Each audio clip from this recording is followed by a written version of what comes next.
ரீசெண்டாக ஒரு வீடியோ போட்டிருந்தேன் ஃப்ரெண்ட்ஸை பற்றினது. அதில் சொந்தக்காரங்களை விட்டுட்டிங்களே நிறையா பேர் கேட்டிருந்தீங்க. எஸ், சொந்தக்காரவங்க இருக்காங்களே.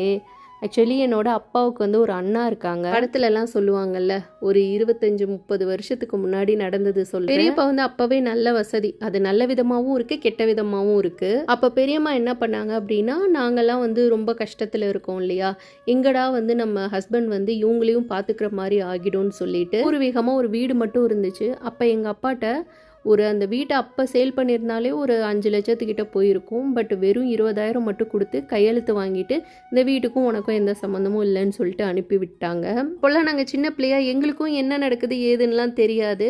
அப்பா டிரான்ஸ்போர்ட்டில் ஒர்க் பண்ணாங்க. டே டைமில் ஷிஃப்ட் போவாங்க, நைட் டைமில் ஆட்டோ ஓட்டுவாங்க. அவங்களுக்கு ரெஸ்ட்டுன்றதே கிடையாது. அம்மா ஜுவல்ஸ் எல்லாம் இப்போ தான் ஒரு 4-5 வருஷமாக போடுறாங்க. ஒரு மிடில் கிளாஸ் அப்படின்னாலே நகைன்றதே ஆத்திர அவசரத்துக்கு வைக்கிறதுக்கு தான். தம்பி இப்போ கத்தாரில் ஒர்க் பண்ணுறான். என்னதான் நம்ம இன்ஜினியரிங்கே படிச்சிருந்தாலுமே கூட நம்ம தேவையை நம்ம தான் செஞ்சுக்கணும், சமைச்சுக்கணும். நம்மளுக்கு உடம்பே சரியில்லைனா கூட நம்ம தான் பார்த்துக்கணும். எல்லாருமே சேர்ந்து தான் வீடை வந்து எக்ஸ்டெண்ட் பண்ணியிருக்கோம். தம்பி இப்போ கார் வாங்கியிருக்கான். எல்லாத்துக்கு பின்னாடியும் பார்த்தோன்னா ஒரு 20-25 வருஷம் உழைப்பு இருக்குது. ஆனால் சொந்தக்காரவங்க நம்மளுக்கு எந்த விதத்திலையும் ஹெல்ப் பண்ணியிருக்க மாட்டாங்க. பணமா இல்லைனா கூட உங்களுக்கு நான் இருக்கேன் கூட பக்கபலகமான்னு கூட சொல்லியிருக்க மாட்டாங்க.